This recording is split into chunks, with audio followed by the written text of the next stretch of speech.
Coming up next on Jonathan Bird's Blue World, Jonathan investigates the world's largest rays. I've come to Yap in Micronesia, famous for its huge stone money and its giant manta rays. Hi, I'm Jonathan Bird, and welcome to my world.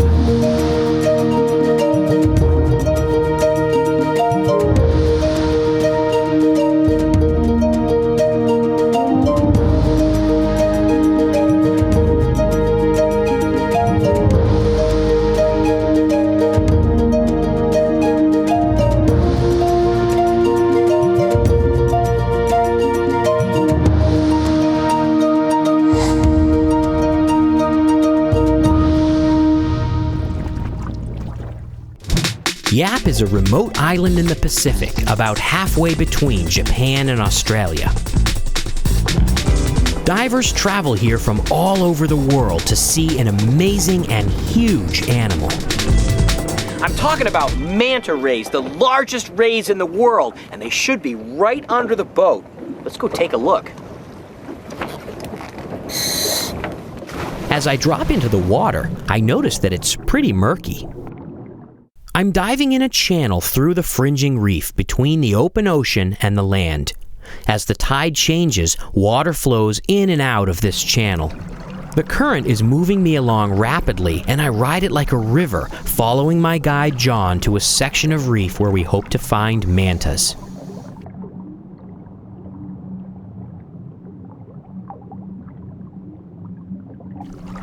I tuck into a position at the base of a coral head, out of the current, and wait.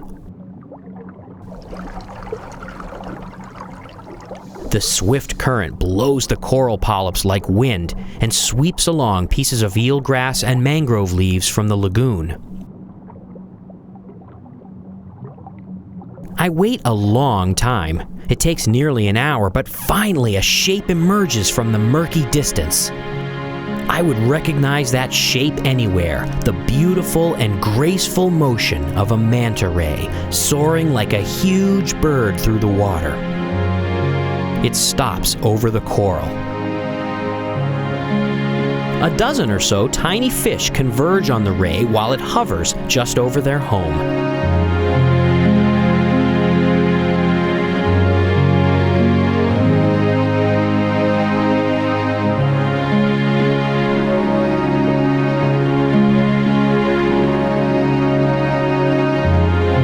The fish are cleaner wrasses. They pluck parasites from the rays, and this coral head is known as a cleaning station. It's a great symbiotic relationship because both the fish and the rays benefit from it. The fish get a meal of tasty parasites like copepods and scraps of dead skin, while the manta ray gets rid of parasitic annoyances that can cause infection.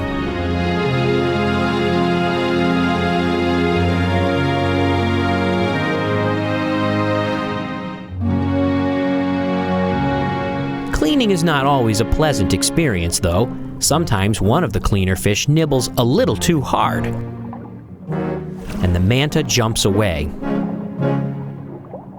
At the end of my dive, I do a short decompression stop for safety, then head up. That was incredible!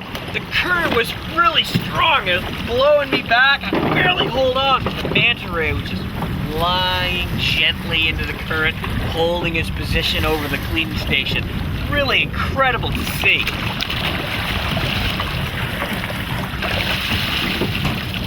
It's no coincidence that the mantas like a little bit of current while they're being cleaned. Mantas, like all rays and sharks, have no swim bladder. A bony fish can hover in mid-water perfectly still because it has a swim bladder to control its buoyancy. Sharks and rays sink if they stop swimming. The enormous wings of the manta, reaching 25 feet across, allow them to fly through the water like a bird. And like a bird, if they stop flapping, they'll begin to glide towards the bottom. The mantas come to the cleaning station at a particular time, but it has nothing to do with the time of day. Like a runner on a treadmill, the mantas require just the right amount of water movement so they can swim in place to be cleaned by the fish. They follow the timing of the tides, preferring to be cleaned just before or after slack tide when the water is moving, but not too fast. This manta is holding its mouth wide open so the cleaners can go inside.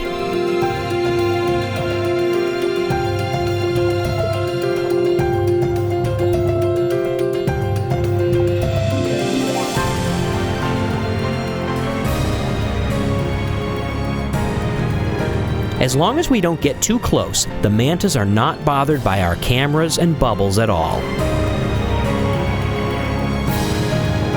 There are only a few prime cleaning stations, and they have become social stops as much as hygienic visits.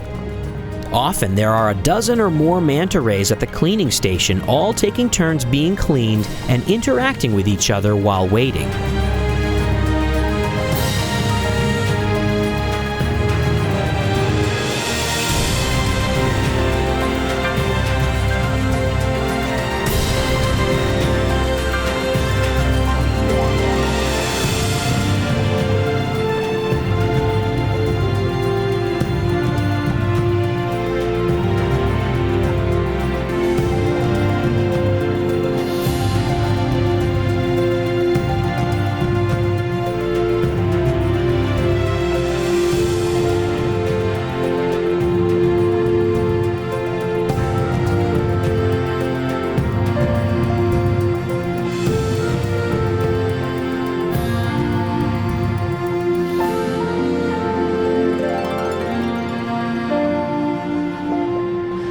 Each manta ray has a unique pattern of spots on its belly, which can be used like a fingerprint to identify individual animals.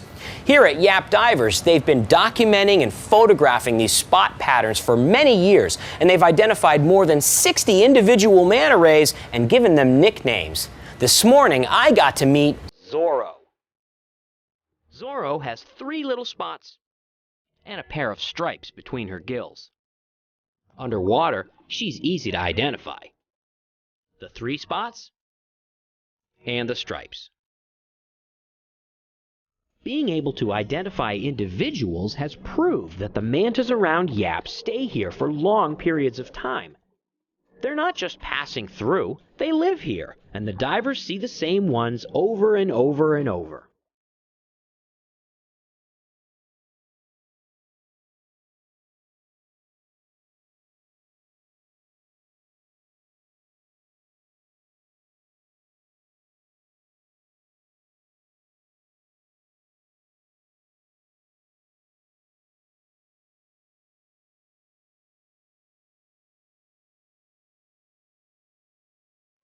Yap has more to see than just mantas, though. I cruise over to the other side of the island to explore the outer reefs.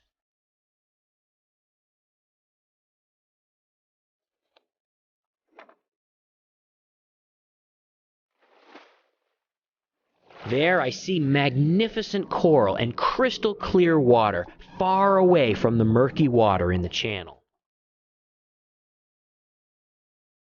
I swim with a big school of barracudas. When I get too close, I spook them. I watch a sea turtle munching on a sponge. And I swim in magnificent coral caverns, tunnels that snake between the coral heads and make me feel like I'm exploring another planet.